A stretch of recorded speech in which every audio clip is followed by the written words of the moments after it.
Mummy ఏంటి చూస్తున్నావు? ఇట్లా కట్ వర్క్ వచ్చిందిరా. ఈ కట్ వర్క్ని ఎట్లా కుట్టాలా అని చూసి ఒకసారి కుట్టే. కాకపోతే ఇక్కడ మధ్యలో కుట్టు కనిపిస్తుంది అనమాట గలీజ్గా. అయితే ఒక చిన్న ఐడియా అయితే వచ్చింది నాకు. ఈ కట్ వర్క్ని చూపిస్తా దగ్గర. ఈ కట్ వర్క్ని కొంచెం చిన్న ఐడియా చేద్దామని చెప్పేసి నా దగ్గర ఈ టేప్ ఉంది. ఇది 2 సైడ్స్ గమ్ ఉంటుంది కదా, ఈ టేప్ ఉందనమాట. ఈ టేప్ సహాయంతో దీన్ని లైనింగ్ని రెండింటిని కుట్టు వేయకుండా జాయింట్ చేద్దామని ప్లాన్ అనమాట. సో దీన్ని ఫస్ట్ అయితే ఇలా పెట్టుకుంటున్నాను.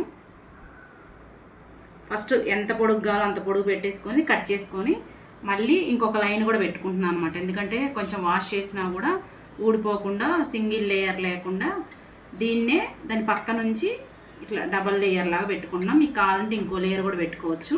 ఇలా పెట్టిన తర్వాత దీని మీద మనం ఏదైతే హ్యాండ్ కట్ చేసుకున్నామో ఆల్రెడీ నేను హ్యాండ్ని 1 సైడ్ అంచు కుట్టుకున్నా. సో దీని మీద ఇట్లా సమానంగా చూసుకొని పెట్టుకోవాలన్నమాట, కదిలేయకుండా. ఇట్లా పెట్టుకొని ఇప్పుడు దీన్ని మనం హీట్ చేసుకోవాలి. ఐరన్ బాక్స్ తోటి హీట్, కొంచెం ఎక్కువ హీట్ ఉన్నప్పుడే దీని మీద పెట్టి హీట్ చేసుకోవాలి.